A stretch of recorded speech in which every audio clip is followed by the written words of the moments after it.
భారతరత్న స్వర్గీయ రాజీవ్ గాంధీ 33వ వర్ధంతి సందర్భంగా ఏలూరు జిల్లా కాంగ్రెస్ అధ్యక్షులు రాజనాల రామ్మోహన్ రావు ఆధ్వర్యంలో రాజీవ్ గాంధీ చిత్రపటానికి పూలమాలలు వేసి నివాళులర్పించారు కాంగ్రెస్ శ్రేణులు.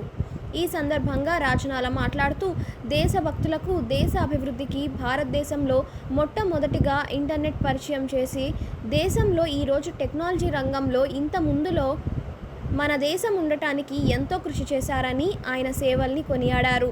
ఆయన ఆశయాలకు అనుగుణంగా కాంగ్రెస్ పార్టీ శ్రేణులు ప్రజల యొక్క మద్దతుతో కాంగ్రెస్ పార్టీని అధికారంలోకి తీసుకొచ్చి ప్రపంచంలో భారతదేశం అగ్రగామి దేశంగా పురోగతి సాధించాలని, అప్పుడే రాజీవ్ గాంధీకి నిజమైన నివాళి అని ఆయన పేర్కొన్నారు. జోహార్ రాజీవ్ గాంధీ, జోహార్ రాజీవ్ గాంధీ, జోహార్ రాజీవ్ గాంధీ, రాజీవ్ గాంధీ అమర్ రహే, అమర్ రహే, రాజీవ్ గాంధీ అమర్ రహే, రాజీవ్ గాంధీ అమర్ రహే, రాజీవ్ గాంధీ అమర్ రహే. ఆ రోజున రాజీవ్ గాంధీ నాయకత్వంలో మరి అత్యధిక పార్లమెంట్లో సీట్లు గెలవడం అనేది 400 పైచులకు కాంగ్రెస్ పార్టీకి గెలవడం, ప్రజలందరూ కూడా రాజీవ్ గాంధీ నాయకత్వానికి బ్రహ్మరథం పడ్డారు. అలాంటి నాయకుడు మరి ఎన్నికల ప్రచారంలో మన వైజాగ్లో చేసి మన శ్రీపెరంబదూరు వెళ్ళి అక్కడ హత్య గావింపబడటం, ఒక బాంబు ఇది చేసి మానవ బాంబుతోటి ఆత్మాహుతి అయిపోయారంటే మరి చాలా దురదృష్టకరం.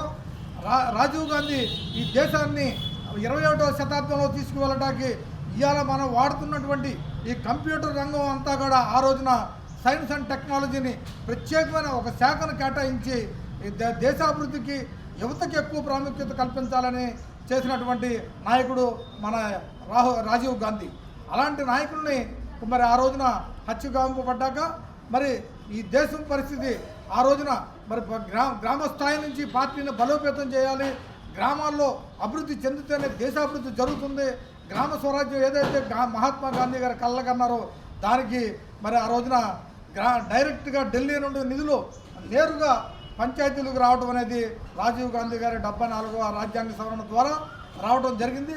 అదేవిధంగా మరి స్థానిక సంస్థల్లో కూడా బీసీలకి మహిళలకి రిజర్వేషన్ కల్పించినటువంటి ఒక గొప్ప నాయకుడు రాజీవ్ గాంధీ గారు. ఇవాళ మన ముందు లేకపోయినప్పటికీ ఆయన ఆశయాల కోసం కాంగ్రెస్ పార్టీని మనం బలోపేతం చేసి ఆయన ఏ ఆశయం కోసం అయితే ఈ దేశంలో పనిచేశారో ఆ ఆశయం కోసం మనందరం కూడా పనిచేసి యువనేత రాహుల్ గాంధీ గారికి మనం ఇలా పెద్ద ఎత్తున మద్దతు పలికి కాంగ్రెస్ పార్టీ విజయానికి మనందరం కూడా తోడ్పడితే ఆయనకి ఘనమైన నివాళులు అర్పించిన వాళ్ళం.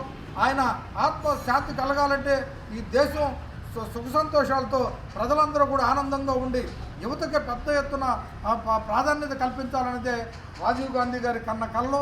ఆయన ఆ రోజున మరి పైలట్ ఉద్యోగం చేసినప్పటికీ సామాన్యుడిగా బతికినటువంటి ఒక మాజీ ప్రధాని మా తాత తల్లి చేసినప్పటికీ ఏ విధంగానూ అధికారాన్ని హస్తగతం చేసుకోకుండా చేసినటువంటి ఒక గొప్ప నాయకుడు, ప్రజలందరూ గుండెల్లోనూ ఈరోజు కూడా నిలిచిపోయినటువంటి మన నేత రాజీవ్ గాంధీ గారికి మనందరం కూడా ఘనంగా నివాళులు అర్పిస్తున్నాం జిల్లా కాంగ్రెస్ కమిటీ తరఫున.